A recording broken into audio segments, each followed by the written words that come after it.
What is up, everybody? It is Andy, and we're about to embark on our first full week of NHL hockey, or should I say first full fake week of NHL hockey. We just concluded our first fake week, where you got two nice Vancouver Canucks victories over a team that I think is going to win the President's Trophy in the Edmonton Oilers. Wouldn't be surprised if they keep neglecting defense the way that they are.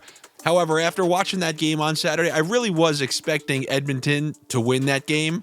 I can't say anything in the first week or two, like Anaheim beating Carolina. But by the way, if you are a new hockey bettor, I'm doing my best to kind of educate people along the way, because sometimes, I just take things for granted. For example, a great reason, if you were home on Sunday night and you're like, oh, you know what? I want to chase some football losses. Oh, I see Carolina. They're 2-0. They're one of the Stanley Cup favorites. They're playing Anaheim. If you need a way to talk yourself off of them, they played the night before. They went into like a 6-round shootout. And then usually in back-to-back games, you're playing your backup goalie that second night, especially if you're playing a quote-unquote worse team the following night. So there are many reasons you can keep yourself away from that Carolina game. That's many times throughout the course of the year. For example, I'll give you a little look-ahead line. We got the Arizona Coyotes playing tonight, right? Well, they're also going to be playing tomorrow night against the New York Islanders. I will take the New York Islanders against them, who are going to be playing against a team who are playing the Rangers tonight. They're going to have to play, and then the very next night, they're getting an Islanders team who's only played one game the entire NHL season so far, and it was a win at home. You imagine you're going to be seeing Sorokin again, where the Islanders are playing at home. It's not like Arizona's some fantastic team, but that's a good reason to take the Islanders. You can just use those little things to help guide your picks, whether that's staying away from Carolina on a Sunday or, waiting for the Islanders on a Tuesday. How do you like that? You already got a Tuesday bet, and we're not even at Monday yet. I told you guys I would do you a favor and try to get the videos out early the same way that I had been week one. However, that comes with its pitfalls. It's almost 1 a.m. and I still see no player props available. So I can talk to you about those player props that I like, but I don't even know the exact prices. Maybe I'll guess them as I say them. And then by the time you see this video, you can see, wow, he was far off with that one. Or, God, this guy's pretty damn close with those player props. I'll tell you which ones that I like, and then you can eventually find those props yourself, unless it's not worth it, unless it's not worth your time at all. I'll tell you what is worth your time. If you haven't taken advantage of it, Bet365. You register over there using the link in the description of this video. You're a new user. They're giving you $150 free in bonus bets. How do you get that? It's not that difficult. Deposit $10, make a $5 bet. That's how you get $150 in free bets. Now, it's not in every state. I always want to remind you, you can see what states. I think it's right on this graphic that should be up right now, but it's also in the description of this video. It's available throughout all of Canada and in many places internationally. So depending on where you're watching, if you're watching this in Finland, make sure you click the international link down below. We got a Canadian link, US link, international link. Make sure that you're clicking on the right one if you want to take advantage of that promotion. And also, it has to be said, and I hope you already know this, if you or anybody you know, maybe it's not you, maybe it's your friend Jack. If Jack has got a problem, tell him to call or text 1-800-GAMBLER. I want to just say something quick, and you guys always remind each other in the comments. I always wonder during the playoffs, I said, I got to retroactively research which coaches deploy the early goalie pull philosophy. So there are certain coaches, they just go, no, I'm not pulling the goalie. I don't care. Like Daryl Sutter didn't care. He could have been down 2. He's pulling the goalie with 1 minute left. Paul Maurice, the coach of the Florida Panthers, he's an early puller. So there's 2 reasons to remember that. If you're a coach who pulls the goalie early, and man, I'm sorry if this is just fast forwarding too much for people who don't watch hockey, but let's say your team is up 4-2 in the third period and you're playing the Florida Panthers. Good news for you. He's pulling the goalie with 4 to 5 minutes left because he knows he's trying to get multiple goals, so he's going to pull the goalie early. What does that mean? You're hitting overs. What does that also mean? If you really like the Panthers to lose, then you may as well utilize my tiered sniffing, which is take the team by the money line, then take the team -1.5, and take the team -2.5. Rather than just saying, oh, I have 100, it's all going on the money line. Put 70 on the money line, 20 on puck line, and then another 10 on -2.5, because you got that advantage. And look, if you're wrong and Florida wins, oh well. But if you know that you got an early goalie puller and that's decided by the coach, make sure you mark those teams down. So that's a Florida Panthers one. So if you really like the Devils tonight, then you shouldn't just take them by the money line. You should take them -1.5, -2.5. I will say this about that game. You got the Panthers at 0-2. They dug themselves a hole last year and had to claw and fight their way to a playoff position on the last night of the season. I would imagine they don't want to do that to themselves once again. But I also said I would imagine that the Cincinnati Bengals don't want to do that to themselves again. And here they are, and here we are, and maybe here the Panthers are. I don't know how good those Panthers are. Their defense was so untrustworthy. Bobrovsky went on an unbelievable run in the playoffs. They made it to the Stanley Cup Finals where they got absolutely waxed. Are they? I don't know, but I don't really think they're as good as they were projected to be before the season, although I don't think they were projected to be some great team.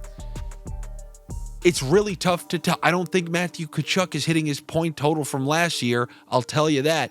I do think this is a game, and I don't even want to start with this pick, but just I think this is one where you'll get teams to score 2+. So hold that thought. We'll come back to that because it's like, I did see that price. It's pretty ridiculous. It's like -250, -260, -270. So I would have to pair that with something if I was even to consider using it. But I want to actually go to my favorite pick.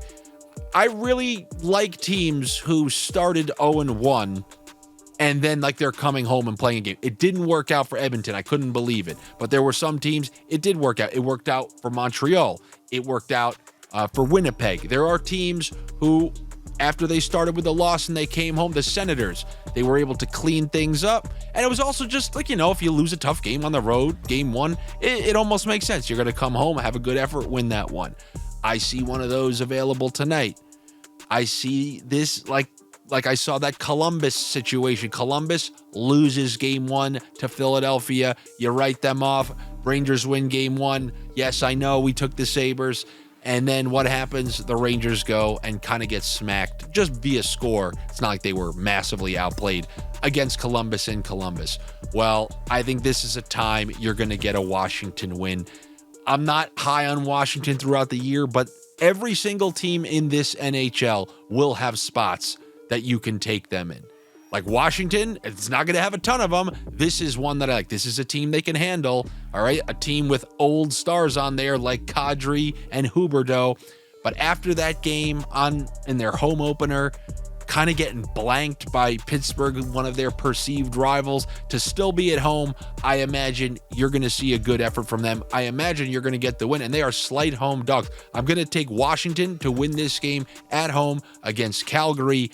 And all those guys who weren't able to find themselves on the score sheet, and by all those guys, it's really two. It's the top of the power play for me. I'm taking Ovechkin to register a point. I'm taking Karlsson to register a point. And I always feel that if Ovechkin didn't score, if he was going to shoot 4, he's going to shoot 7 in this one. Like that, he's going to try to double up on everything to make himself, felt in the game. If something comes his way, he's winging it towards the net.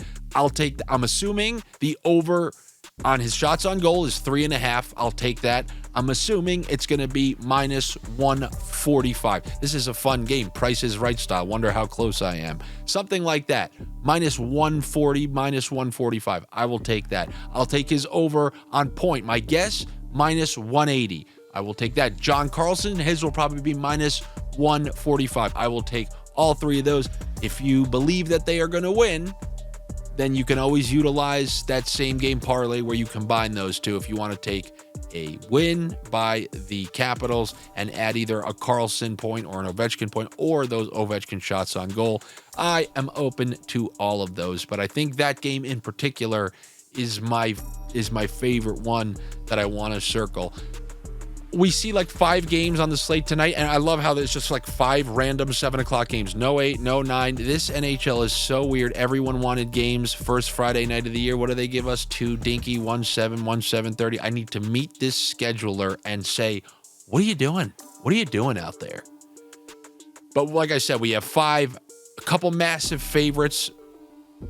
I don't want to tell you to take like a massive favorite because it's almost not worth it. I do think after the Blackhawks opening night win in Pittsburgh, I predict that they're losing every game until their home opener. So they already are 2 on the way there. I imagine it's going to happen again. It's just not worth our time to put Toronto. We're risking too much to get too little. If you wanted to utilize a Caesars to chop it down or a same game parlay on Bet365, yeah, you can take a Nylander point, throw it with like a Toronto win, something like that. It's just, especially with like someone like Taylor Hall. I mean, it means a lot. They have such a lack of high-end talent.